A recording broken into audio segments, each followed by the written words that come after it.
So this show is about divorce. It's about thinking about getting a divorce, getting the divorce, and how to rebuild your life after a divorce. We're going to talk about the emotional roller coaster that experience is, but the goal here is to remind you that you can overcome it and you can rebuild a life that you absolutely love living. And today, with my amazing guest, Gloria Londono, one of the creators of this podcast, she's back, she's back, she's back. We're going to have fun, but we're going to help you rebuild your life. So if you're in that dark place where this horrible thing is happening, we're here to help. And I really sincerely hope that this episode today helps move you through this really difficult journey and shows you that the other side can be absolutely beautiful. So I'm Kia. This is Hot Topics Live podcast. Welcome back. And I am here to remind you that you are amazing and you are enough and you are worthy and you are loved and you deserve to be living your best life possible. And this podcast aims to help you do just that with incredible guests and great conversations. Today, my guest, as you know, is Gloria Londono. She is a coach. Okay, she helps families. She helps you heal trauma. Excuse me. And she is an author. She is the author of Flourish in Captivity, a book that is so beautiful and so real and so raw. And it is all about how she survived 90 days in captivity in South America after being kidnapped and what she learned from that experience. You have got to read that book. That is an amazing one. But before I bring her on, oh, wait, almost forgot. She's the host of Unbreakable Life with Glory. She's an incredible podcaster. She's one of my students, and we have been friends forever now. And I just love her so much, and I'm so happy she's here. And I don't want to forget that you should be listening to her podcast anywhere you listen to podcasts. And before I bring her on, let me give a shout out to my sponsor, Eris Health, for sponsoring this episode. I'm so grateful to my friend Kelly, who's creating this amazing mental health app that's going to help so many people. So right now she's building it, and so you can't join. But what you can do is support her by going to Eris Health on Instagram right here and following. Send her a DM. Tell her Kia sent you, and support what she's doing, because this app is going to revolutionize mental health. And we're excited about that because it's so needed. So many people are struggling. So are you ready? Are you ready for this? Let me bring my girl on and let's start having fun. Hi, Kia. How are you? I'm good. My beautiful, successful partner in crime. How are you? I'm very good. Thank you. What about you? I'm fantastic. Well, my kids have the flu, so I'm running like a crazy person, but they need me. And they're so independent. And sometimes I just feel like, like I'm out here just doing my thing and my kids are just like on a whole nother universe. And right now they need mommy, and that feels amazing. I just want them to Yes, get better soon, but it feels good to be needed. of course. I had a flu too last week, and all my family got it, and we're getting better, but it's a slow recoup. This is very slow. I don't know why it's like that, but thank God we already passed that. Yeah, for sure. It's not, they have it where they're like throwing up, like everything. Mm-hmm. So it's tough, and I'm just fingers crossed because this episode is being broadcast right before Christmas. So it's December 20th, 2024, and we just have a few days until Christmas, and I am praying as a single mom that I do not get the flu that they had, because it was horrible. Mm-hmm. And it'll ruin Christmas, and I can't go down for the count. Right? No. Like, There's so much work to do, like wrapping all the gifts, getting everything ready, right? Cooking the dinner. So Christmas will be like pizza and unwrapped gifts. Just go get them out of my room, like Yeah. that kind of thing. But yeah, so I'm really excited to talk about this episode today, this topic, I should say. I've been excited for this episode because you and I, between us, have a few divorces under our belt. And Yes. we are really knowledgeable in this experience. And my eyes are always watering when I'm in my office. I don't know why. But we have these divorces, and we have so much accumulated knowledge between us of how to go through it and move through this process and get to the other side and rebuild. Because a lot of times people really struggle when they're going through it. Ah, yes. It's like, when you just thinking about getting divorced, you've been thinking for a long time already that you want to get a divorce. When you start thinking about divorce, you hoping that your husband change, and whatever little sign of love you think that things are gonna get better, but it's not, unfortunately. I think women, before they ask for divorce, they're already thinking for a long time and not being happy for a long time. So some men get like, oh, why why you gonna divorce me, or why we are getting divorced? And they don't know that, or they know that they're not getting along anymore, that the marriage is expired. The love is there, but the living together and having this relationship is not working. Things are getting toxic. I cannot speak for all the men, but some men, they know they have a toxic relationship, and sometimes they stay just to have a relationship, or just stay for not to get divorced. Because when you get divorced, there's a lot of things involved, like the finances and the places where we're gonna live, and it's that, life, it gets disturbed in many many ways. So a lot of men, they don't like that. And of course, for women, like for example, I only can talk for me. I was thinking for a long time, and inside of me, I don't want it to get divorced, but I couldn't stay anymore because I really was not happy. And I took the decision, and I remembered that day like today, and I still sometimes remember. I already separated for almost 4 years and a half, and divorced already for a year. And I remember the day I asked him for divorce. It was terrible. And it was very sad, very sad. It's not like, oh, yes, I'm getting divorced. I'm so happy because I'm getting divorced.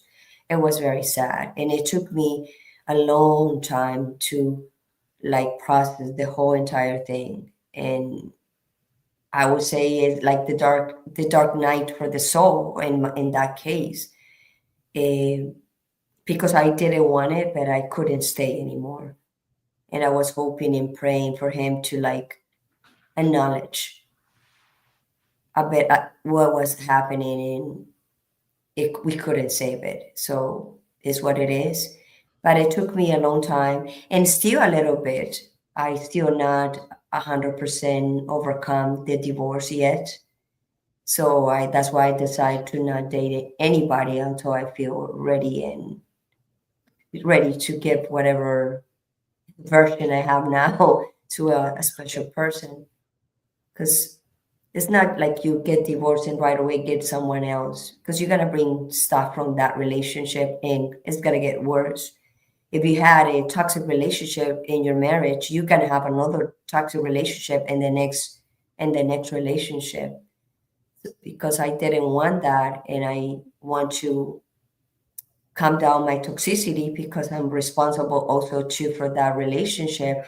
I cannot blame all the toxicity in him. We was toxic together, and I was toxic too. So I have to remediate my toxicity and find out why I was like that, what was the things that provoked me, or the things that he said that triggers me and everything. So it's been a journey and a process for almost 4 years.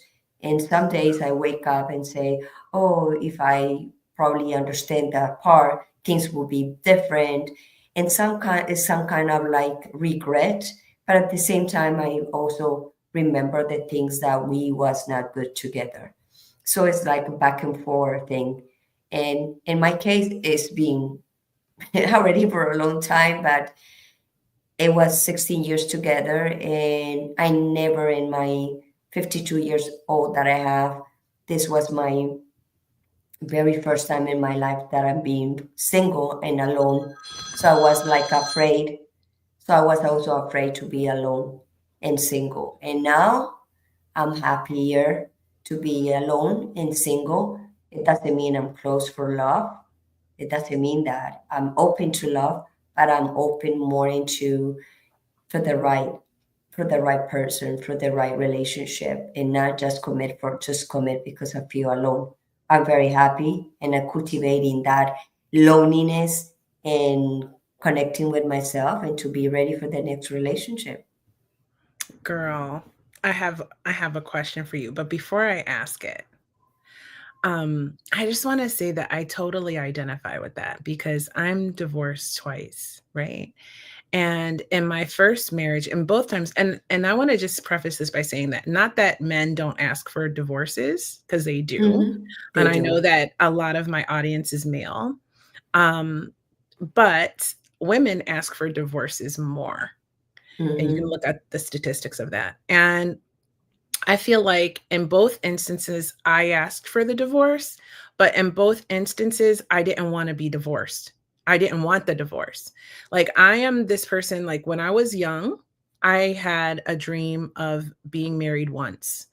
I dreamt that I would meet my partner young and that I would be with that person my entire life, and I would have this amazing, beautiful wedding, and it would be big, and all of my friends would be there, and our families, and it would be the start of a lifetime of just like working together and being true partners and building this incredible life together with our kids and our, you know, and it just didn't happen for me. Right. And that has been something part of the mourning, I think, for me as well. Because when you do decide to divorce, you go through several cycles of mourning, I find. Mm-hmm. And it begins with the first realization that this isn't working, or that you're unhappy, and that you're consistently unhappy, or you're unhappy so often that you're starting to question whether it's worth continuing with this person. And you're trying, if you're like me, my motto has always been exhaust every possibility of Mm-hmm. fixing this before walking away from it. Right. So would go to my partners over and over and over and talk to them. I'm very open with my feelings. And I think men and women both need to be that way, because I think for me, I think there are several reasons why relationships fail, obviously, but two big ones are a breach of communication in a healthy way and sexual frustration. And I'll get into that like later, but like those are the things that were um I think big in the destruction of my marriages, and so I would go to my partners and talk to them openly and try to tell them, come up with solutions, like let's fix this, like let's work together to make sure that our relationship will work. And both of my partners were very resistant. Like, I was willing to do whatever it took to save the marriage, but they weren't. And I think that's a lot of mistakes that guys make, and when they're going to get left, to be honest, because they Yeah. are unwilling to do whatever it takes to save the relationship. And in being willing to do whatever it takes to save the relationship, you show your partner how much you value her and how important she is to you and how much you love her, not by telling her that, because I heard that a million times, but their Mm-hmm. actions were not aligning with what their words were saying. And if you're a woman, whether you're dating or at any stage in life, I will tell you this truth about men. If their actions and their words do not align, they don't match up, always take the worst one. Believe that one. Believe that one. So if he's telling you how much he loves you, but his action, and this actually works for women too, by the way, fellas. But if they're telling you how much they love you, but their actions are not aligning with that, it's not showing you that, believe their actions. If they're showing you through their actions how much they love you, but they're telling you they don't want a relationship, believe them. They don't want a relationship. So the problem I think a lot of people have is they don't understand that. And I think a lot of people don't realize, like, when you're not willing to put in all the effort to fix a situation, it's going to fail. And when that happens, don't be sitting there like, oh, she left me, he left me. Like, and I mean, obviously, you're going to go through, the person who's been dumped is going to go through their own grief cycle and their own mourning. But Mm-hmm. so is the person who does the dumping. So let's not forget that. It's a different cycle, but they're going to be on it. And if you're the person who's considering getting a divorce right now, or you have gotten a divorce, you know that you've been mourning this relationship, like I said earlier, for way longer than Yeah. that decision to actually say, you know what? I want a divorce. It's not an easy decision. And if it is, that marriage was never should have happened in the first place. And you know what, Kia? You said something like it made me ring the bell too. And this happens like when we ask for the divorce and the all the issues and the problems that have been in the in the relationship. I'm gonna talk about women because I'm a woman, you know. But we as a woman, we been telling that man for the longest time the things that we wish to have in the relationship, the things that we like to change in the relationship. The point is, not all the people or the person or will do or listen what the other person is asking for. And sometimes are very they're stuff that not request a lot of work. There are things that if you love someone, you would do it. For example, if my husband asked me for divorce and it got me to surprise because I thought everything was fine, I already know exactly what I was doing that triggered him to ask me for divorce. So why we as a person don't sit down and say, okay, my wife don't like me to get late every Friday home, for example, something very simple. And and he said, okay, I'm gonna start coming on Fridays, the time that she wanted. It doesn't mean that she gonna control you. It means that is she wants you at home on Friday. She don't want you to go out with your friends and have beers and everything every single Friday. Because you can negotiate that if the person likes the social life and like to go out after work for 2 3 hours every Friday. Women, we get tired of that. We want our men to come early on Fridays. And then you can negotiate, okay, I don't want to change you, but I want you to listen to me. I don't want you to be every Friday doing that. And then if the men start like, okay, let me cut this. Let me every other Friday, I'm gonna stay with my fellows 2 3 hours and then I come home. So those little things that we women request all the time for men for the relationship, if they realize and sit down and do the things that we are asking, things are get into save that relationship and to save the marriage. Because there's a conversation and it's a negotiation of the things that we want For example, in my case, I was asking my husband all the time to be more lovey-lovey with me, and he was not doing it. And I was like trying to be lovey-lovey with him because they said that if you're not lovey-lovey, which you're not gonna receive that. Well, I was lovey-lovey with him. I care a lot about him, but this is other thing very important. When I met him, he was like that. But I changed. I want more attention, more love from him. And then I couldn't see anymore with the person that I got in love with. So it started like things starting to change. So for me telling him to be lovey when he was not that. So it was very hard for me. And it was many other things. It's not just like little things like that. It was more deeper stuff that I don't want to discuss in public. But we as a women, we try the many ways to try to convince our husbands to do the things that we want, or at least for them to listen to us what we want. I agree with you. I mean, I did that. And I feel like relationships are, they're a contract, right? You enter into a marriage contract. Yeah, Well, everything is negotiations. Like people say, they get all offended about prenups. I say it's a jumping off point to start negotiations. Like you don't have to have everything that dictated to you. You can add some stuff to that, right? The same thing right. with the actual marriage. It's an agreement. You make these agreements to each other. Those are supposed to be your vows. These are agreements you're making to each other that are supposed to go through the course of your marriage, right? And so when you're in that marriage, you should be able to negotiate.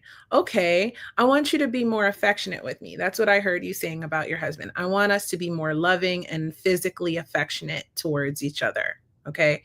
This is why I love when people do the learning and they start looking at things like love languages and attachment style. Because then, if you both men and women have an understanding of these things, or you read the books by the Gottmans who have studied relationships and marriages for so long, like 40 years or something like that, then you kind of start to understand this stuff and you realize like it is a negotiation. So if I'm coming to you, and I love that you said it's not controlling. Like if I'm coming to you, because my first husband used to say, well, now that you told me, I don't want to do it because then it seems like I'm being forced. And I'm like, and I didn't Hmm. come up with it on my own. And I'm like, that is the dumbest thing I've ever heard. That's what I used to tell him. I'm like, I'm asking you to do this for me. I actually want you to do it. So you're just not going to do it because you feel like whatever. And so that's the point. It's like, if I'm coming to you saying, I want more affection, I want us to be more affectionate and loving with each other,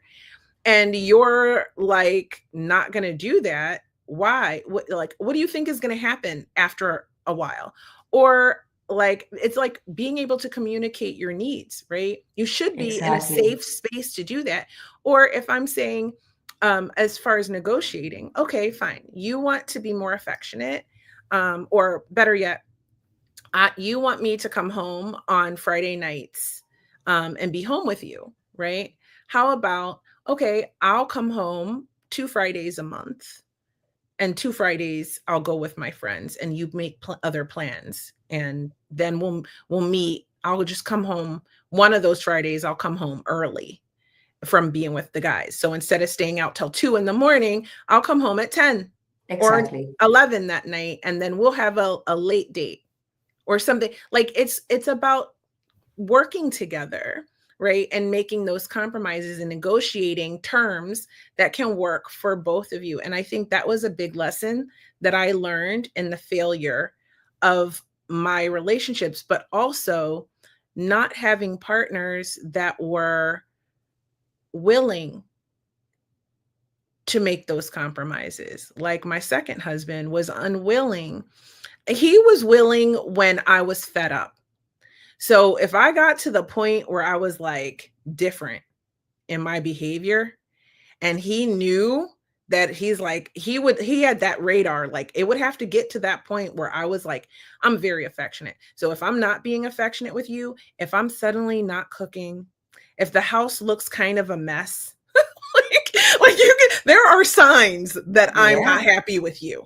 If I'm not talking exactly. to you much, my answers are really short. I'm texting you and there's no emojis.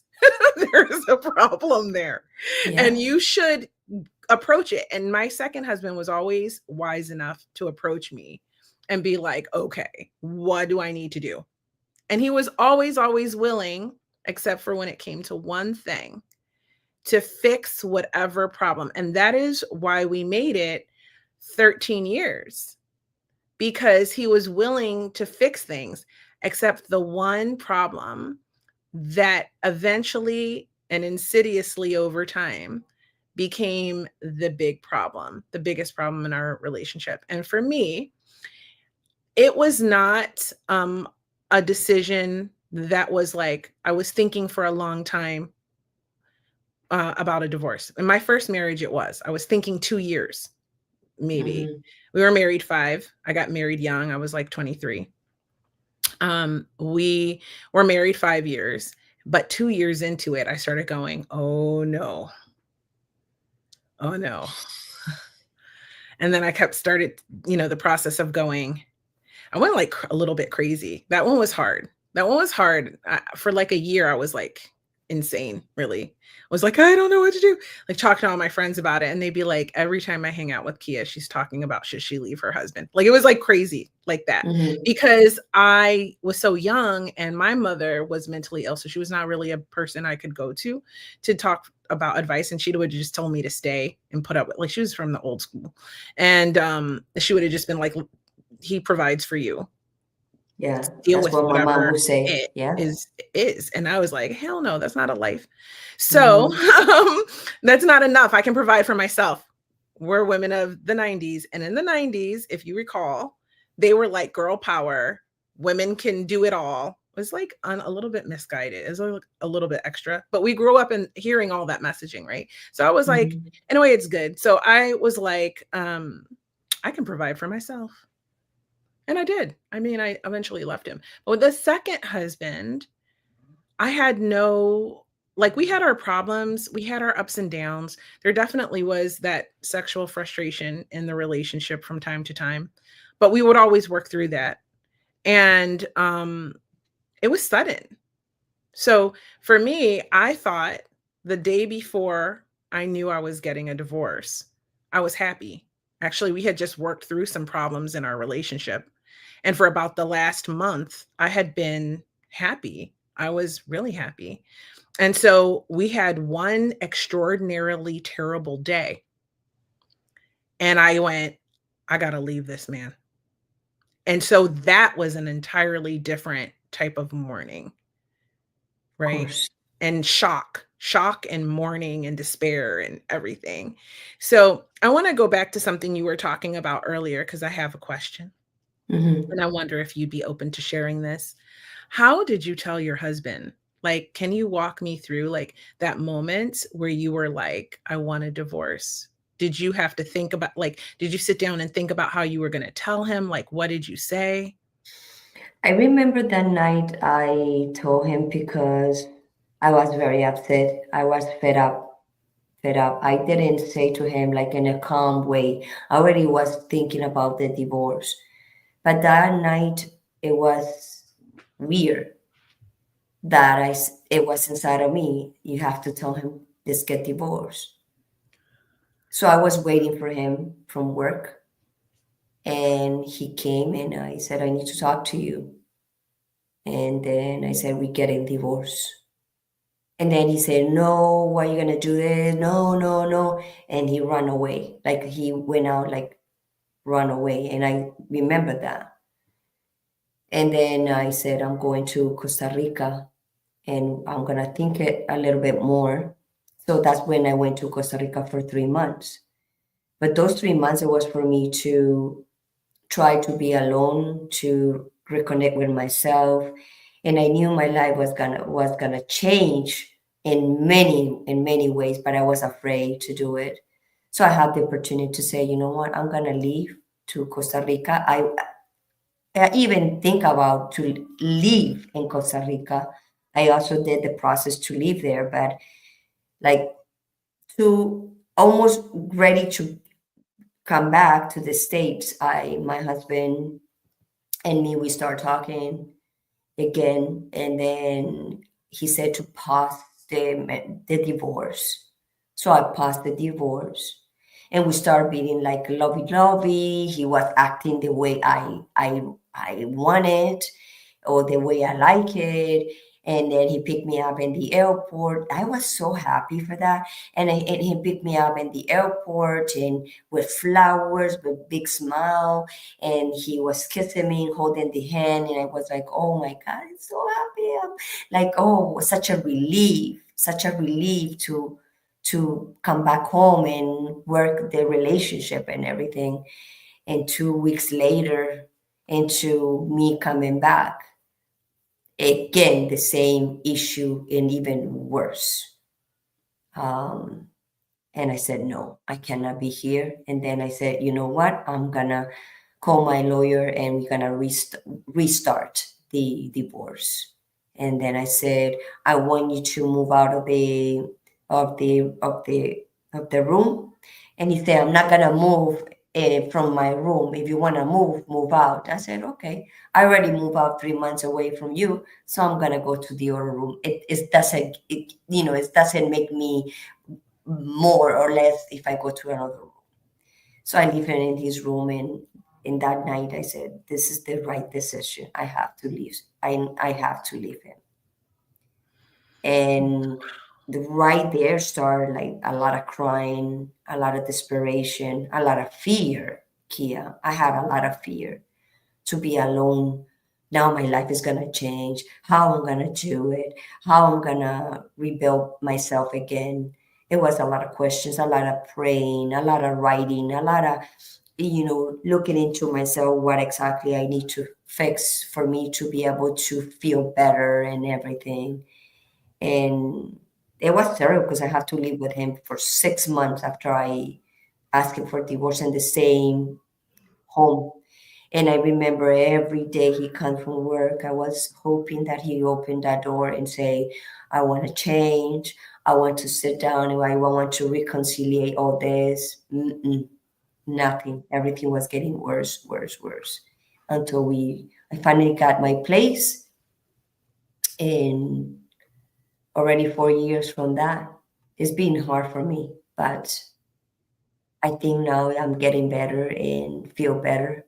And I recommend people that if you are for a long time in a relationship, not to run into another one right away, because you need to settle first. You need to see yourself first. What happened there? I'm not. I was not ready for a relationship, and probably I'm not even ready yet. And it's weird because my daughter was telling me all the time, "You should date. You should date. You should date." And then I said to my daughter, "The man that I would date, he will come. He will come in some way. I'm open in God. I believe a lot in God and the universe. That if He have someone for me, He will. It will show up." So I'm in that process. It's very hard. The divorce process Oh is God, hard. yeah. It's I would hard. not wish it on my worst enemy, girl. No, And no. I went through your divorce with you, and you went through mine with me. Yes. And I remember, like, I got emotional. Then, and I think maybe that's why my eyes were watering earlier, because this is such an emotional topic for both of Mm-hmm. us. And like just start spontaneously tearing up, right? Mm-hmm. But I remember how you wished he would open that door and be different. And we Mm-hmm. would talk about that. And I was like your little divorce coach, helping you go through the process, right? I should help more people.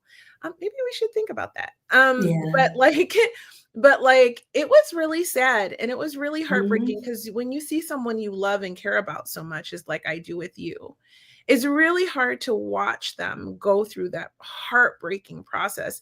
Like I remember so clearly a conversation we had, and when you were in Costa Rica, that is when you made the decision to you said, I can't handle anymore. Like, I cannot do Hot Topics Live anymore. And we had an Mm-hmm. episode. If you go back in our Hot Topics Live episodes, you go through the channel or on Facebook if you're watching there, you can see the actual last episode we did together as Hot Topics Live with Gloria and Kia. And it was really emotional It was a beautiful episode. It's one of my favorites. But I remember how you felt at that, very overwhelmed, and how you were like using Costa Rica to as a place to like release your emotions and to heal and to let go of the marriage. And then he said pause the divorce, and the hope that you had. And I said to you, are you sure? Mm-hmm. I don't trust it. Like, are you sure? And you said, I Mm-hmm. have to try, like I have to do it. And I remember we talked after you got back to Miami, and you were like, he's perfect. I'm so Mm-hmm. happy, Kia. I'm so happy. You just kept saying it. I'm so happy, Kia. I'm so happy. And I was happy for you because I love to be wrong. Okay. When Yeah, it me comes to my too. friends' hearts, I love to be wrong. And I'm like, okay, I'm happy for you. And we were happy. Right. And then I also remember talking to you later, and you Yeah. said, he did it again. And like the hurt and the pain was like, I I felt it. And you don't ever want to see your friends in that place. And I know for me, both of my decisions were very hard. But watching someone you love go through it is just like so terrible. But I It knew that on the other side of that divorce, you would find peace and happiness and build a beautiful life. So, for me telling my exes, the first one was really weird because we fought, right? The first one changed his bank accounts on me is. and left me with nothing, but we were still living in the same apartment. Hmm. And that was the moment. And then a girl called for him and gave me a message to give him to meet him later at a bar in Chicago, is where I was living at the time. And that was like it. And I was like left with I was I guess you could say I was a house mom, a housewife. I was a full-time student. and and I didn't work, and he worked, and he was a part-time student. And this was our agreement that we made, and I took care of the home and everything, and I was available Hmm. for him when he needed me, but he never did. Like, he was just very closed off as a person. So I felt like a caged bird in a way. Like, I felt like a doll up on a shelf. It was very much kind of a trophy wife, right? A trophy wife, I was gonna And say. and I was like a doll on the shelf, and he would take me down and dust me off and play with me when he felt like it. And then I was to remain on the shelf. And I was young and fun and wanted to go out and do stuff. And he never did. My best friend Melanie was my date to everything, always. And people would be like, aren't you married? Where's your husband? And I'm like, I'd always be making excuses for him. And then I remember he told me to get a hobby. And so I started pro wrestling. And he hated it. He hated it that I would get glamorous and come with wrestlers to the ring, because that would be so much attention right on me. Right. I did fitness, got into a little bit of fitness modeling stuff. He hated everything I did, right? So it was like brewing. So after the girl called, and he changed his bank accounts and left me with nothing. He took the bank and left me in the bank with like automatic bills coming out, but no money going in. So it destroyed my credit. It destroyed me. I couldn't even get a bank account after that for like a year, I think. And so, and everything. Um, and so I decided to leave. And that was the final straw. And I had no money, and I Hmm. wasn't working. And so a friend of mine, unfortunately, we're not friends anymore, but she was like, I got a job at this place, and they like veterans there. And if you watch this podcast, you know I'm a veteran. And she was like, you should apply. But it was like out of the city. And I lived in Chicago, and I lived in a great area, Andersonville. And I wanted to work in downtown Chicago. Like, that's where I wanted to be, but I wasn't finding work there. So I said, okay, let me go and apply. I got the job on the spot. I was working there for like a week. He had no idea. And then I was going to get paid in like 2 weeks. And my best friend and I, my girl Mel, shout out to Mel for always being there. She was like, found an apartment, and we weren't going to live together, but then we were like, let's, two girls alone, young women alone in Chicago. We probably should have her be together.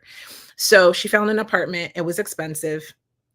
But the lady who owned the building was like 5 times divorced. She's like a rich older lady, and she was like, "I like you too. I'm gonna let you, like, I'm gonna hook you up." And she did. She did. Shout out to Eileen Francis. May she rest in peace. And she helped us. But I needed a deposit, and so essentially, I took some money from his new bank account. I mean, no tea, no shade. I wrote myself a check. Right? I was his wife, and he left me penniless, honestly.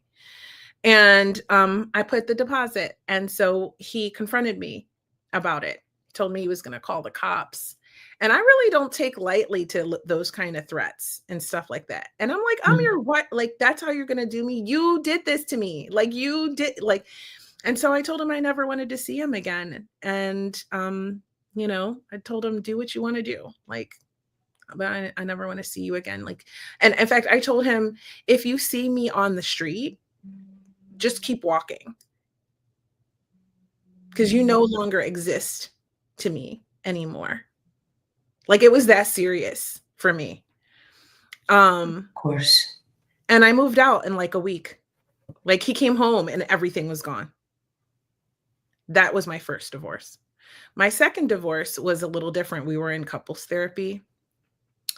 And we were trying to kind of work on the relationship, but that I think was more because I didn't feel safe with him around the kids if he didn't get any sort of therapy and counseling. And I knew he would do that, but the agreement to save the relationship was that he would go to therapy, I would go to therapy separately, and then we would go to couples therapy together. That was the agreement he agreed to. He never went to therapy on his own. I gave it months. The couples therapy I was grateful for because I did not want him around the kids otherwise. I was going to take his kids away completely. But he did that, and I was really grateful. And yeah, girl, you're watching the ice trays though. And you heard your shout out. Oh, that's Melanie, you guys. That's my bestie. For like 35 years. Wait, no, that's too long. 30 years. Okay, 29. Next year will be 30, I think. 2025. Yeah, next year. So essentially, yeah, we took everything. And I will tell you this for my first marriage, and I will tell you, she said to me at that time, I just wish I could see the look on his face. So I think I forgot some stuff, and I was like, I don't want to go back and get it. And she was like, I'll go back and get it. Literally, I moved across the street, 5 houses down. Like, there's a little side street, and I moved like just down that side street, 5 houses down from my apartment. Like, it was like I literally walked half of my stuff across. And she was like, I'll go back and get it. And she got to that moment to see him. Like, I mean, I feel bad for guys who have had this happen. It happened to one of my friends. Like, the girl left and took everything. And I feel bad, but he deserved it.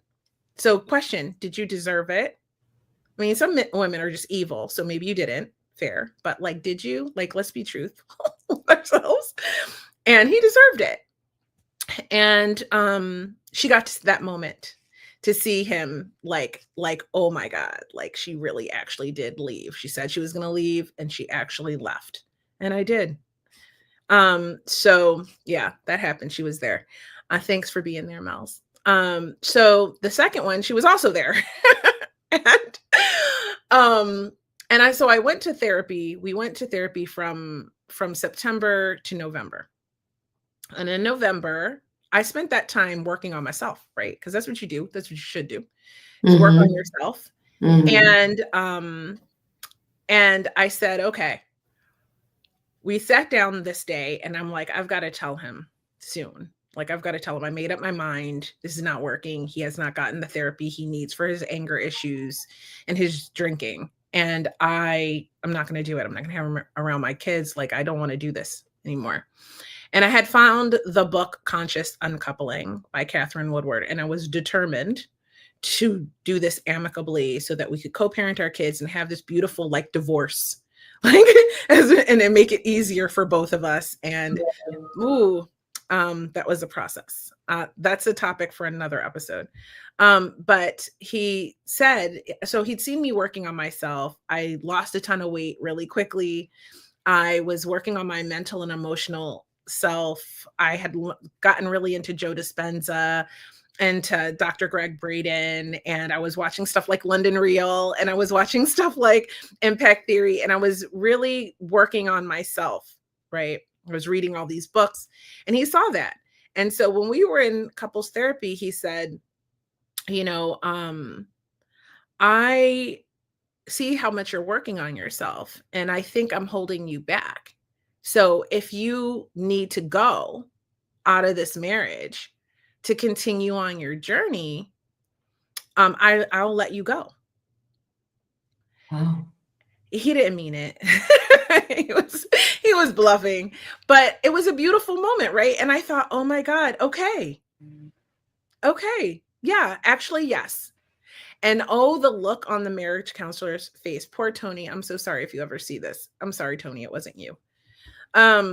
But he just was like, okay. And in that moment, that was it. That car ride home, bruh. I can imagine. It was so tense. And then after that, he did everything, to try to win me back over. And there were like a lot of cycles of he would be very angry and lashing out, because we did live in the house for 2 years, by the I way. remember. Yeah. 2 years together, because I wanted my kids, as part of this conscious uncoupling, to be ready for their parents to part and not have it sprung on them. We didn't even tell the kids.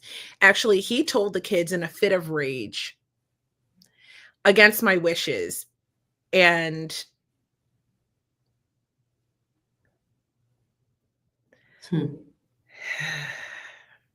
that was not cool. No. And so his efforts to win me back over kind of went by the wayside with that. I mean, there was like one moment where I was considering trying to work things out when we were living together. And I remember I asked him to come to my little brother's wedding. I was like, hey, my little brother's getting married. Do you want to come? And he was like, why would I do that? Or he said something like really like nasty along those lines. And I don't play when it comes to my family, especially my little brother. Shout out to Sin Marcellus. He's prolific. And I was done. That was it. I was like, there was no going back then. Like, and that was probably like 5 months after the marriage counseling situation. So from there, I was like you, and I didn't date. I did not date for 4 years. I know. And it was my choice. And I had my whole life changed, by the way, after that divorce. I started watching London Real. I decided to take a course from them because I met this other woman who's been a business mentor. Shout out to Kelly Middleman Hager. And she is the one who runs Eris Health, by the way, who's the sponsor of this episode.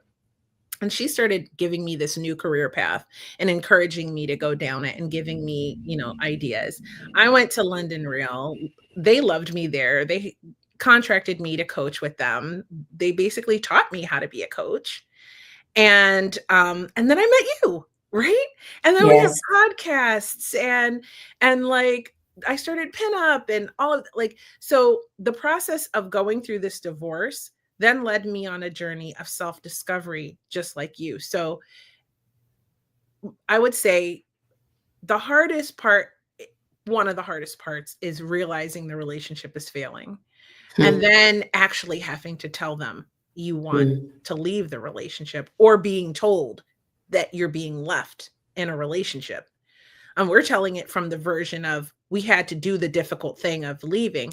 But yeah, I mean, I've had other relationships where I've been broken up with, and I've been on the receiving end of a partnership that I thought was going to last ending. Probably like 2 or 3 times in my life, right? And the last one, the first guy I dated after, like seriously dated after my marriage, broke up with me, and I was devastated. So I get that aspect of it. So to move through that, I think you do need to take some time alone. I took 2 years after my first marriage. And I think it's like kind of equivalent to the time of the length of the relationship that you should take. So if it's only been a few months, maybe take a month, 2 months. It's been a couple of years, maybe take a year to like really Mm-hmm. soul search and go within. And during this time, you start to grow as a person if you don't allow yourself to be stuck in the pain. If you use the pain to motivate you and to propel you forward and to learn, and like you said, heal yourself and figure out what was your role, because I had to do the same thing. Yeah. Even with my second marriage where it was like sudden, I had to look at how I contributed to that, how I enabled that behavior, right? You always have to look at what toxic aspects of yourself. And then once you go through that, I love that you mentioned journaling, you traveled, like you did all of these things. Um, you had coaches, you took courses. I remember you did so much self-work, A so lot. much shadow work, right? Yes. During Yes. that time. But those are the seeds for how you start to rebuild and recreate an amazing life. So, how did you use that to start rebuilding your life? You have a beautiful house, you have a grandson and your daughter, and your family comes to visit you, and you've been working and growing yourself and challenging yourself, and you've been able to let him go and move forward, Mm-hmm. even though, because I know how much you wanted that marriage and it was Yes. hard for you, but Mm-hmm. you've been able to create a life for yourself that you love now. So how did you do that? Well, I just, um, you have to accept the situation. You have to accept where you are. And then you have to know that you need to enjoy your life, be in the present. Because if you go to the past, you're gonna suffer. If you go into the future, you're gonna get anxiety. So I was working the entire time, be in the present, be happy, connecting with myself and all that stuff. But also I discovered that all the marriages that I had before, including the last one, is I was married just for in survival mode. But and I discovered that I love them in a way, of course, but not like if you ask me today, do you think the last one was the love of your life? I would say no. And if you ask me the fourth marriage, it was the love of your life? No, none of them has been the love of my life because I've been always engaging in these relationships as a survival mode, and that comes from when I was kidnapped that I had the Stockholm syndrome. So the Stockholm syndrome has been following me up the entire time, the entire each relationship I had.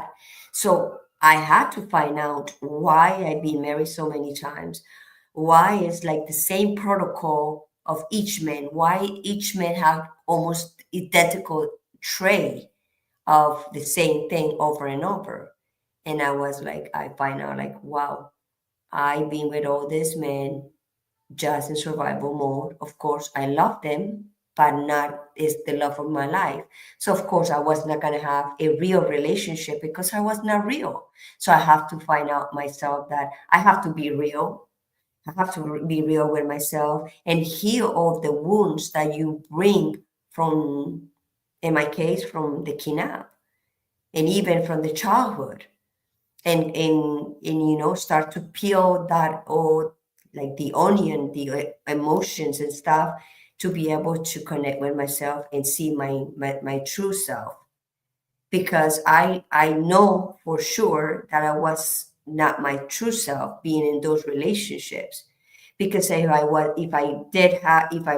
my true self in those relationships, one, I would not go for so many marriages, and two, I would not allow what happens in those marriages from the beginning. And I stay there thinking that things are gonna get better, I'm gonna change him, I'm gonna do everything is possible because with me it's different. With the ex women or the ex-wife is different, but with me it's gonna be different because I'm different. That is a bullshit deal. It was a bullshit because you bring your behaviors every time to the table if you don't heal them. And because I don't want to bring those bullshit deals and behaviors that I had in my relationship, that's what I have to pause. And the pause is for me, and the pause is for to connect with my family, to connect with myself, to connect and see everything I've been done it to be able to not repeat it. Like it's like when you cut in the chain, you cut the chain of that. Why? Because my next relationship is going to be the relationship that I'm going to be real. So I'm going to find someone that also is going to be the same frequency as me, real.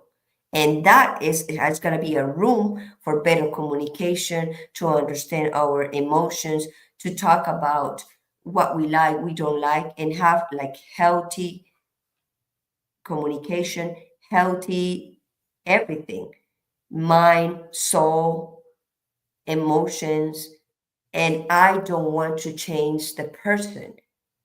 I don't want to pretend in my mind that I will change that person. No, I want to love that person the way it is. And whatever he have, that because everybody has something that we do that people don't like. And that even that he does, it doesn't bother me that much. Or I can deal with that and it's not going to disturb my peace. So that's my focus. But to get that, like you said, it takes a lot of work, a lot of study, a lot of read, a lot of crying, a lot of time to be alone. I went to a silent retreat. I went to a forgiveness retreat. I've been to a tantra retreat. I've been to a lot for me to heal. So you asked me today, I'm ready. I'm gonna be ready for the man is ready too. And when is that gonna happen? It's gonna happen in any time. And I remember when I was growing up in my country, my father was very controlling. Even my father was controlling, don't let me go out anywhere. I find husbands. So I'm gonna do the same way. I'm gonna do the same way. If God has me a husband for my future, it will show up in the door of my house, in an airplane, in an airport, in a retreat, anywhere, or in a traveling. But I'm not looking for that. I'm looking that God provide me the peace and the love for myself and keep cultivating that and not let anybody to disturb my peace. And I don't want to disturb the peace of anybody else. Girl, I feel you. And I mean, getting into a new relationship is only one aspect of rebuilding your life. You know what I mean? I Yes. think that time alone is where it's like a very precious moment. If you don't get stuck in the pain, because I meet lots of men, because I'm dating right now, and I meet lots of men, and a lot of the men, especially in my age group, that are and even younger, because I tend to date younger. That have come out of marriages, a lot of them have been divorced, right? And they're in a lot Mhm. of pain. I feel for them. I try to help them move. I can't help but coach. I just try to do it low key. But like, but like, I try to help them. I mean, I don't want to get stuck in the like saving people mode because it's a terrible place to be. You No, you can't can't. save You cannot be anybody. a saver You, on your in a right, relationship. like you can encourage people and guide people and offer resources, but you can't like you there's a lot of we talk about avoidant attachment styles and stuff like that, and they get a really bad rap online a lot of times. But you can't help them. You can't help a person who's like really closed off emotionally um Mm-mm. open up, other than to give them the resources and the tools to help themselves. And it's sad what I see out here, to be honest with you. And that's why I created Dating After Divorce, the other a little limited series I'm doing. um because I felt like these are my dating experiences, this is what I'm learning at this age, having never really dated. I was always like I'm like an eternal girlfriend, fiance, wife. I don't date, I don't multiple date, or I didn't. But now I've learned like some new skills. And I've learned through all of the men, obviously I meet a lot of men and I talk to a lot of men, but I don't know, I've only gone on a few dates because I'm really good at vetting, which is really important when you're going out. I'm not going to waste my time, effort, energy, or makeup on like stuff that's not on things that are not ready for what I'm ready for. Right. And sometimes there's a little bit of a vetting process. And sometimes you go out on a date with a guy and you realize maybe not even the first, second, or third date that they're not ready for what you're ready for. But when you do realize it, then you've got to like move on, you know? And I find a lot of these guys that are out here are really stuck in the pain of being left. And Mhm. I hope, like, if anybody hears this part and you're a man or a woman out there who is stuck in the pain of divorce, y- my message to you is you can move through it. Use the pain to make yourself better, right? Start a new hobby, start creating, focus on yourself, on your healing. Go to the gym, like find things that you love to do, maybe that you didn't get to do while you were in that relationship, right? Mhm. We at London Real Academy love Jocko Willing, and from Jocko Podcast, so shout out. And he is a Navy SEAL. I am also Navy. Oh, is that your grandson? He's so cute. And so life happens on Hot Topics Live podcast. And he always has this saying called good, right? And Yeah. so in London Real Academy, we say good. When things go wrong, we go good, because Yes. in the end, everything is always working out for you, even when it seems like it's not. That's like my personal mantra, that my affirmation that I use when things are falling apart in my world, to remind me that even though this challenging, horrible nightmare is happening to me, it is happening for me, because in some way it's going to grow me, push me, teach me something about myself and what I'm capable of. And when the part of rebuilding your life that you need is, you need to know that even though it sucks right now, you can use this pain to make yourself better. And in doing that, you're going to begin to create a life that you love living. This is a golden opportunity, actually, to assess your life and say, okay, is this the life I want to be living? That maybe that life was, and I really believed with all my life, my heart, that that life with that person was the life I wanted to be living. But that's not my path. A new path is opened up before me. So I have got to let that go, mourn it. It's like a death, mourn it, go through the grief cycle, but then pick yourself up. Don't stay in that grief, is what I'm saying. And start thinking, what do I want my day to look like? When am I the most lonely now that this relationship is over? Is it after work? Is it dinner time? Is it first thing in the morning? So then what can you put into that time slot? Because guess what? You just got a lot more free time. What are you going to fill into those time slots? What are you going to do? How can you make this positive for yourself?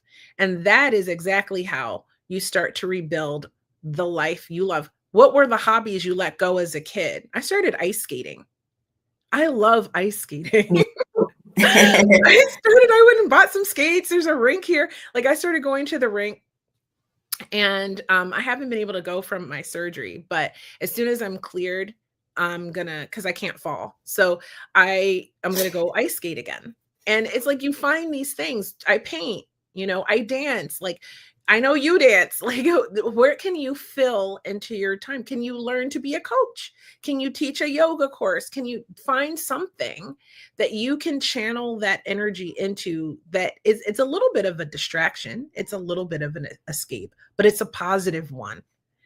Maybe you can meet new people, and you never know. So Like yeah, something also is very important for men and women, that yes, they can do all that, like trying to find their self, but what they should focus is why the relationship finished. What was the responsibility that they have for that relation to finish?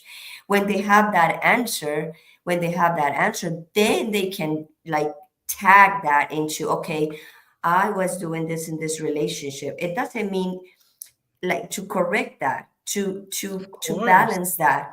Because if you as a man, and I'm going to talk about men, if you as a man get off because you got divorced and then you go into another relationship, don't think that because this other new woman is your relationship is gonna be different. At the beginning, yes, it's lovey lovey, a lot of sex and everything. But when things settle down, the same things that you bring in from this relationship is gonna show up in this relationship. And it happens to women and it happens to men.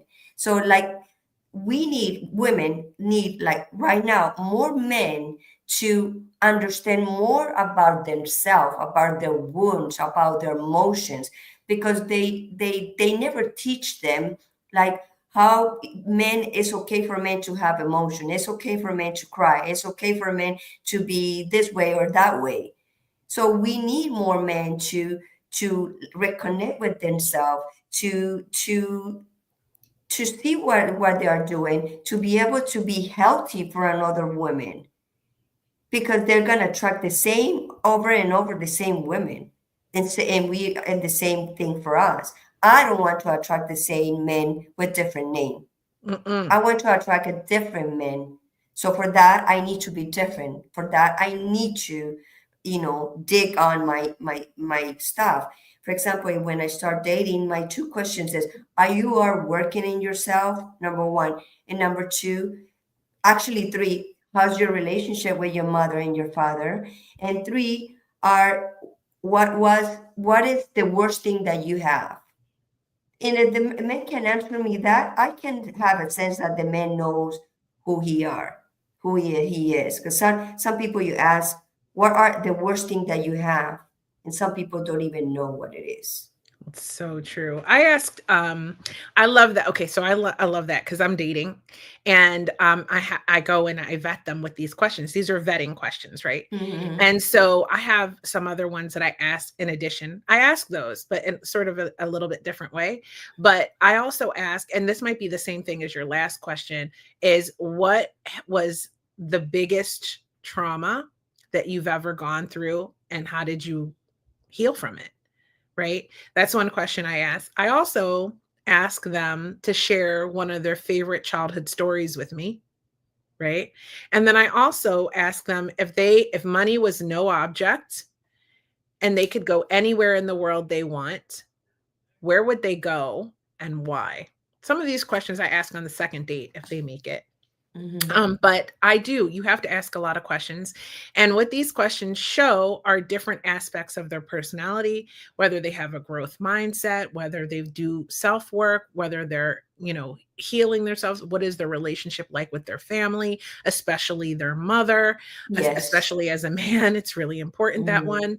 I mean, if they don't have a relationship with their mother,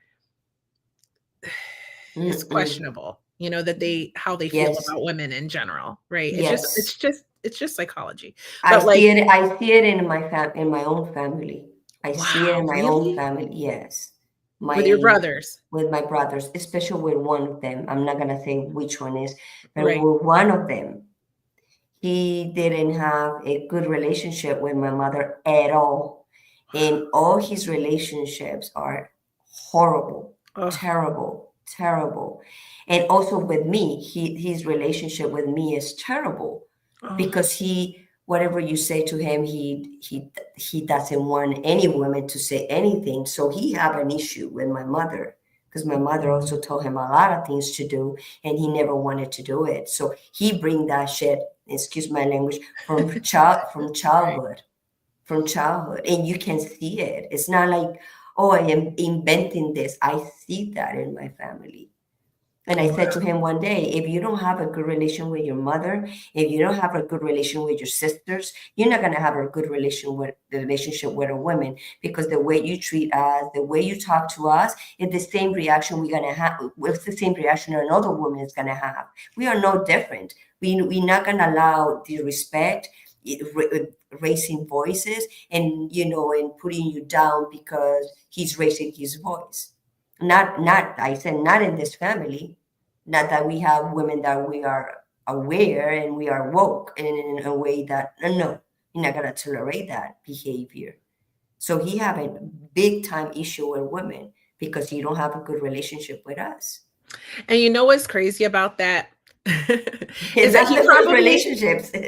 but is he probably looks for women like you guys. Yes, So that's his 100%. preference of women. Then he Yes, repeats the cycle of the yes. toxic energy and the connection with the women in his family with his partners, right? Yes, exactly. The last one was exactly like my mother, exactly.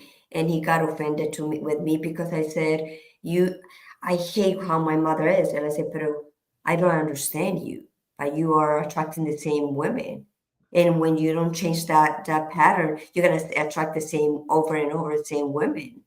Because you don't you don't understand women, you don't understand your mother, your own mother. The first relationship that he had with women was with us, with my mother and myself. Yeah. It's deep. It's so very It's so deep. deep. But like honestly, I mean, you're a coach and you help people heal. And this podcast aims to help people heal. So we gotta be real. We gotta keep it real. And we Yeah, keep it help people heal by keeping it real. so yeah, but like it really is that important. Like I love that you said that, that you don't want to be, if you're finding that you're just as a different face but the same person, that same. there's a lot of self-work, that there's something within you that needs to be healed, right? These are like Yes, the ABCs, 1 2 3s. And that's a huge part of rebuilding your life, like you said, is knowing what part you played, knowing what you need to heal. And as you're doing that, like cultivating this lifestyle that is enjoyable for you. Like you travel, you swim, like you love diving, like you do all of these fun things that you probably did less of in your marriage, right? a hundred But percent, 100%. but when that person's not there anymore, you have no choice but to recreate a life for yourself. And you might as well, instead of being miserable and stuck in that pain, do the work on yourself. Figure out like why the relationship went wrong, and don't just blame them, right? Don't Mhm. jump into another relationship right away. No Take way, some no. time, like Yes, to really look within, and also be figuring out the life that you want to live. What does that look like? Journal, meditate, go to retreats, like spend some real time like creating a new paradigm for yourself.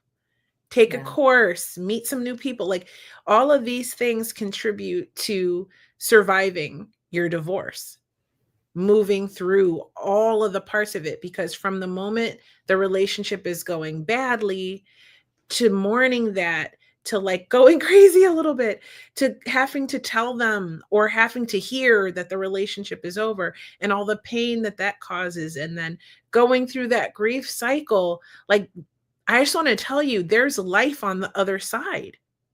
There's a beautiful life. You have to create it, but you have to be willing to do the shadow work, the healing work, facing the end of that connection, letting it go. And that's hard, because I met someone and he was talking to me about his divorce, and it's the first Christmas that he is going through without, and he was here with her whole family, right? And I felt so sad for him, because that's really hard. Like it's difficult to move through that, you know? And I'm not saying it's easy. I'm saying it's hard. No, Kia, is que, also they never teach us how relationship works. Yeah. Never teach us from generations. They never talk about it, emotions, the things that you have to work with your partner and everything. They never teach us that. So now that's why a lot of people are getting divorced. There's a lot of people out there alone. And I listened to a lady that she said there's more happier people when they are alone than when they are married. Mhm. And sometimes when I'm alone driving my car, I said, "Oh, people that are married, they don't know how beautiful life they have because there's nothing better to be with someone." But when you Mhm. are in a relationship that is toxic, you said, "Oh my God, I don't want to be here." So it's like, it's like you don't know what to think. But also this lady said, the relationship, it needs to feel that you are the same way when you are alone, like in peace, freedom. Like you Mhm. can do anything you want, but you know you have somebody next to you. Yeah. Like you mentioned before. Like in my case, I like to scuba dive. So I would wish to have that the other my partner scuba dive with me. But if not, he don't get mad because I go scuba dive. Right. Right. So things like you need to negotiate, but do we need to study about emotions and relationships? Oh yeah, we are like dinosaurs in that. We need, No, it's like there's very few, like I think I mentioned, I went to private school, and in my private school we have house parents, and they're like parental figures, right? And mine from middle school, shout out to Mr. and Mrs. G, they have been married for 45 years. And so if it was not for them and for my private school, Milton Hershey School, I would not have seen what a healthy relationship looks like, long-term relationship looks like. So I know it exists, but I know that it takes a lot of compromise, negotiation, work, and being open sexually, actually, to, because sexual frustration is going to come in a long-term relationship. So this, I follow this woman, Susan Bratton, shout out to her. Um, and she talks about this, like the sexual health aspect of relationships. And she says that there's a silent epidemic of sexual frustration in yes. marriages. And so I think a partner that's willing and open to try things, to explore, to learn, to like listen to these podcasts on sex and pleasure and realizing it's more than just Pornhub, right? Like, Mm-hmm. and being willing to like explore things and understand a woman's body and how we get turned on and how we like it's just, that's a big aspect of it too. And I think we don't learn about that either. And I think men, a lot of times, are not taught, because a lot of them are being raised by single women who are doing their best. No shade, I'm a single mom, but I'm Me not a too. man. So I can teach a man how to be an amazing husband in some aspects. But I'm not a man. There are certain things that a man needs to learn from a man. And that's what Brandon, my guest, we did an episode about relationships. He has a podcast called um Real Men Don't Cry, or Do They? I love that podcast title. And he coaches men, right? And so he tells me this all the time. He's like, men are not taught about emotions the majority of the time. So I've tried very hard to teach my sons about emotions, right? Mm-hmm. But men also, there are certain things they need that need to come from men. And being Of taught a course. healthy relationship coming from a man is really important, right? So a lot of these patriarchal views about how men should treat women are part of this, the reason why men are getting left all the time. It has to Mm-hmm. change. And you Has have to to be change. open to these the communication. You have to open to being healthy. And I also want to say this. You can go out and meet a man who knows all the right answers to the questions we talked about, and he can still be toxic as fuck. Yes. Pardon my French. Yes. Because sometimes they know to say the right things and to present themselves as these healthy, healed, spiritual men, but they are using that as part of their game, right? Yeah. So you That's also always, true. you Yeah. have to be careful when you're out here, because you have to be able to discern, and you have to be healed and educated enough in these things in order to go out here and date safely after divorce. Because who's teaching you, right? Who's teaching you how to move through a divorce and how to rebuild your life and how to start dating again and find and keep a healthy relationship? Our relationships don't have to fall apart. They can work. Mm-hmm. And Mm-hmm. that's what I saw with my house parents. They can work when both people are willing to be open in communication, express their needs, listen, like compromise, negotiate, and then take actions towards each other, and be open sexually to explore and learn and grow that connection and keep it fresh and interesting. Right. And Mm-hmm. relationships can work. Your marriage could work. And if it didn't, don't be destroyed. There is life after divorce. You can survive it and have a better life than you Yes. actually ever thought you could have had. And I know from experience because I do, and you do, Gloria. And that's why I wanted to do this podcast today, because I met someone who is really hurting and struggling, and I wanted to help. And I figured if they are, there are a lot of other people who are too. And Kia, now that you mentioned something about, like dating, like for example, I see, because not too long ago I tried to date, but I say no. There's a lot of men, older men, are desperate to be with someone, and they just want things like fast. Oh, you match with me. This is this. No, that's not the right way. And they get mad because you say, no, this is too fast. Oh, life is too short. Yeah, life is too short. Yeah, life is too short. But you don't go just like, okay, we match in this and this and that. What about when we live together? If we really match together? It's very simple to, like you said, to answer all the right questions. But when you live with that person, who you living with? Mm-hmm. So it's not we cannot rush into any relationship. No. It's women and men. Rushing is like the worst thing. Is like craziness thing you can do. We should know this by now, but slow Yeah, is no. better. Slow is better. In Yes. fact, it's kind of a red flag for me, a guy that's pushing me to do anything really Yes. quickly. You I know, know. I'm like, Mm-hmm. I No. like to take my time. Now, I have dated a couple of guys whose pacing was too slow for me. Pacing does matter, pacing's critical. Whose pacing was too slow for me. I'm like, I want to be dating someone I see more than once a month or once every other month. I Exactly. don't want to. That's too slow for the relationship to grow, right? But I also don't want to overnight be seeing someone 7 days a week.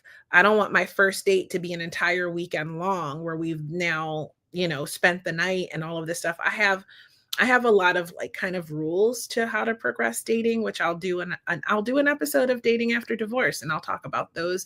But they're intended to keep myself safe, because you need safety. Oh, You totally. know, you need safety, and as women, we have to provide that for ourselves until we find a man who's willing to provide safety for us. And we need men Hmm. who are willing to provide safety, to provide safety. But I hear a guy that is happening. It's not happening that way we wanted it, because there's a lot of entrepreneur women with a lot of masculine energy creating that. A lot of men that want to date, but they're scared to date because the Yeah. woman's making a lot of money, for Well, example. I mean, well, you it's okay, so it's complicated, it is, but here's I'm going to give a hot take on this on Hot Topics Live. I don't know a woman who wouldn't like to feel provided for, safe and secure, who would like to drop into her feminine energy, but she wants to be able to trust that a guy has got her. Like she needs to feel Exactly. safe in Yes. order to do that. I'm a woman who runs my own shit, right? Like I do my thing, but I run a household and I do like I'm the boss of everything for everybody around me. But I like a man who is more dominant, and where I can feel safe to relax and be fun and flirty and be in my Marilyn Monroe energy with him. He doesn't have to make more money than me, but he has to carry a certain energy and confidence in himself and be willing to provide a safe space for me to like kind of let my guard down or relax that masculine energy. Or if you are a masculine woman who really really loves being masculine and doesn't know how to get into that energy, it's not impossible for you to learn. But if you're more comfortable in masculine energy, then there are lots of beta males out here. There are lots of feminine men out here that will be a great match for you. Just saying.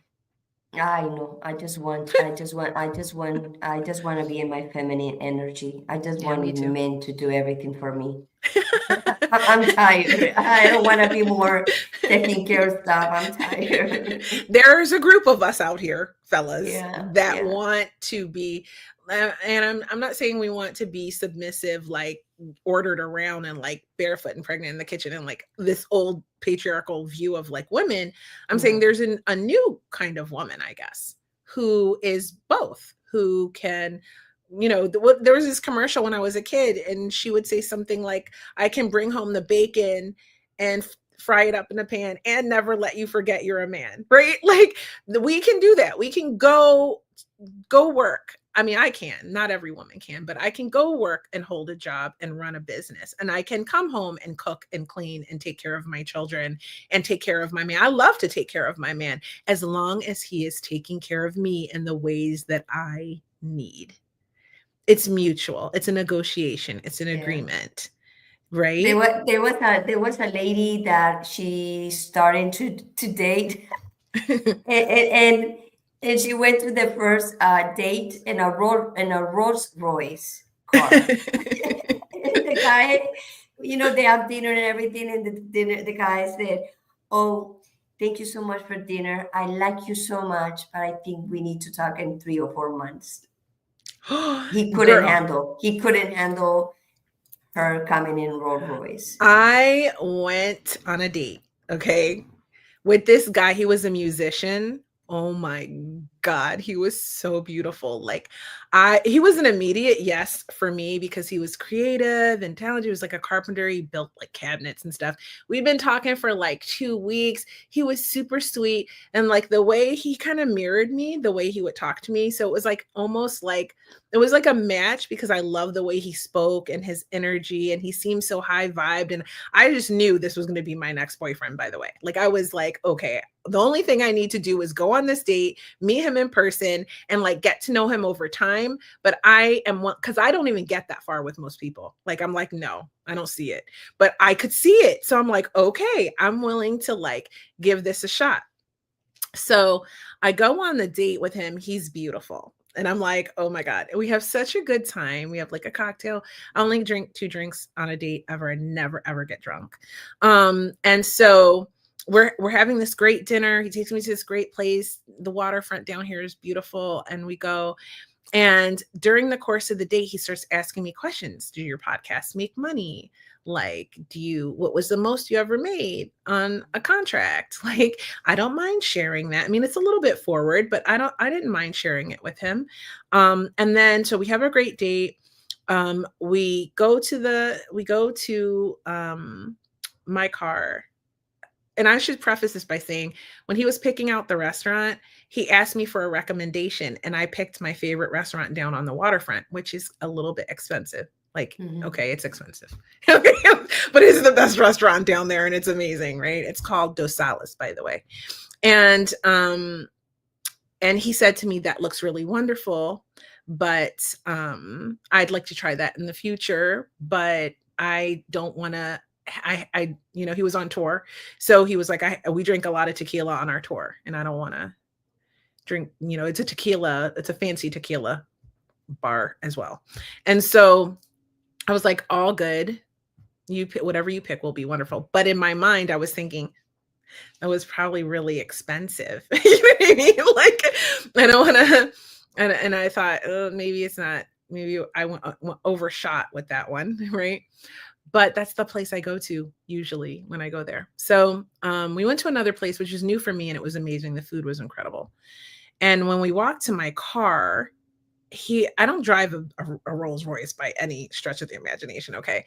But I do drive a Lexus. And he was like, "Oh my gosh, you drive a Lexus." And I was like, "It's an older one." Like, I don't know why I said that either, by the way. It just came out. And he was like, "Oh." And then we went on the date and we talked about going on another one, and we never went out again, right? And Hmm. That happens to I this lady. wondered, did he feel, because I'm so done up and everything, and I lived in Miami. I don't know what to tell you. and now where I live, I'm always the most dressed up person in the room. And I've toned it down quite a bit from my Miami days, but I don't know what to say about it. So I felt like that girl probably felt, is my point. Yeah, the lady, yeah, of course. Yeah. So I mean it can be tricky, but you know what I always say? What's meant for you can't pass you by. Exactly. You know, so if it was meant to be, it would work itself out, right? Like, but I don't care about that stuff. I'm not materialistic, but other people are, and they have their own insecurities. And so you can't take that in. And it was a little bit disappointing, but I was like, well, what are you going to do? You know, you What can is meant stay to in be it, is meant to be.